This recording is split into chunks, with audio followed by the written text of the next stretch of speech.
para mapadalhan kita ng 20K. Yan nga vlogger mga pro. Dalawang isip, lalo't malaking tulong ito sa kanilang pangangailangan.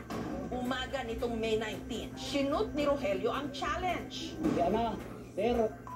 Wala na yung hamon mo sa ako. Mahirap to yung pinagawa mo sa akin, sir.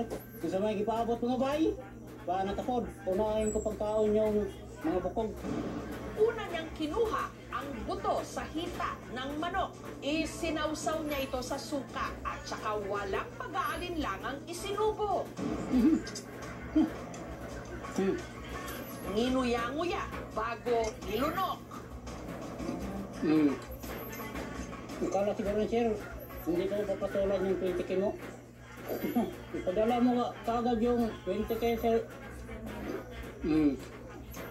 Pero matapos magawa ang challenge, ang follower na nag-dare kay Rogelio, wala raw paramdam. Makalipas ang 2 araw, si Rogelio nakaramdam ng pananakit ng tiyan. Kaya nagdesisyon na raw silang isugod si Rogelio sa ospital. Pina-ultrasound ito na siya, ma'am. Binigyan na siya ng gamot. Mahigit 1 linggo siyang na-confine. Ito na nga niyang umuwi. Hindi naman kami makalabas kaya walang pabayad. Ayon sa doktor, kailangan siyang operahan. May nakita raw kasi silang bumara sa kanyang bituka. Na-determine ko na meron dati siyang naoperahan ng appendectomy. It's part of the complication when nagkakaroon po sabi ng post-operative adhesions. Parang nagdikit-dikit yung intestine niya. Hindi makalusot yung kinain. Hinala ni Ninita ang bumara sa bituka ni Rogelio. Ang buto ng manok. O yan, kinain daw niya. Hindi naman siguro man pwede operahan, ma'am. Panirapan na siya paghinga. Sakit lang, eh. Sana ako na lang gano'n.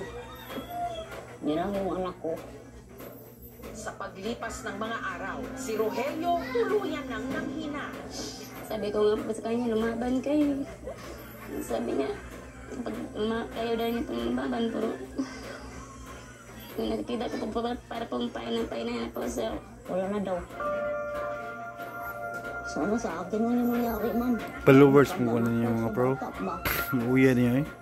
Nagkakaroon ng sepsis. I can say probably na yun ang cause. Kumain siya ng buto ng manok. Hindi kasi nagpo-opera, hindi ko nakita sa loob ng tiyan niya. Ang pagkain ng buto ay hindi talaga ligtas dahil ito ay hindi natutunaw. Ang worst case scenario ay may mabuta sa ating bituka. Ang kanyang mga naulila, galit na galit sa humamon kay Rogelio. Ang ipinangako rin kasing 20,000 pesos, hindi tinupad. Hindi niya nakuha yung pera. Konsensya ba siya, buhat akong anak. Sabi na kung ko daw yung mga bukog mga bay, kaya nagpadala siya sa akin ng 20K. Kinain niya para sa pera. Makuha niya yung 20,000. Parang masama ang loob ko. Sige, buhat nakaburo yung kapatid ko. At pagkabait po niya yung kapatid. Kapag mahal